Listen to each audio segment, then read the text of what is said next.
Hey guys, welcome to another episode of Twin Flag Garage. I'm going to be going over my pre-storage ritual. It's getting cold up here in Ontario, snow on the ground, salt on the roads. Vette is not getting driven. So I'm going to walk you guys through a little bit of what I do before she gets parked for the season. So first things first, you're going to want to make sure car's washed, car's cleaned, inside and out, nice wax, doesn't hurt. In my case, the car was recently washed and waxed, so I just went over it with California duster so that there wasn't any dirt or dust on the car before I put the cover on. Next thing you're going to want to do is put dryer sheets in all the main compartments. What this is going to do is help to deter mice and rodents. Also makes that seat flap smell real fresh. So for dryer sheets, I put 2 in the trunk, I'll put 2 in the interior, and I'll put 2 in the engine bay on either sides of the block. You have a bit of a cavity there.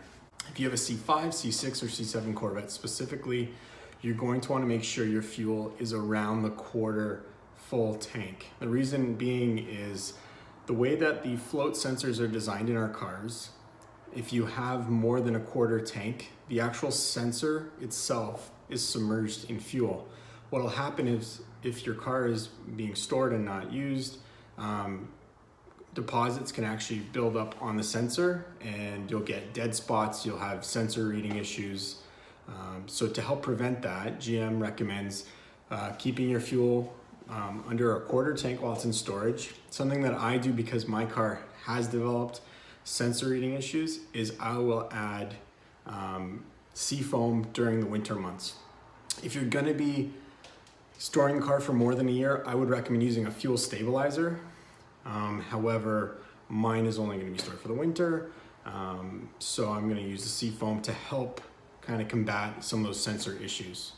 The next thing we're going to want to do is make sure the tires are overinflated. So I like to pump mine up to 35 psi during the winter months. This just helps give the tires a little bit of a break from flat spots, even though that is less and less of a problem with modern tires. It's just an old adage that I've kind of gone with. I wouldn't recommend doing the rubber mat thing, or they have the stands that are curved at the bottom. I think that's complete overkill. I wouldn't recommend putting your car in axle stands either. I know a lot of guys do that, but from what I've heard, that sag causes a lot of stress on your suspension. If you have a heated garage, I envy you.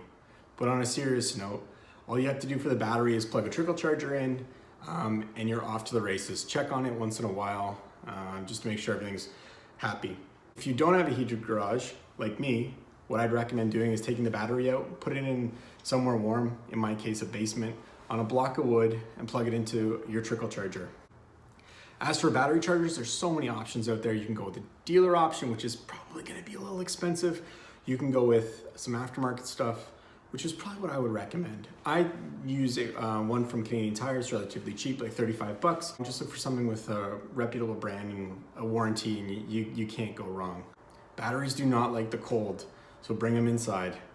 Use an 8mm to take off the battery terminal post and disconnect the battery, and then a 13mm to get that bottom bolt out, and then pull your battery straight out. Once you're done all of those steps, throw the cover on and try not to cry yourself to sleep. Hope these tips were helpful. Thanks for watching, and as always, drive safe.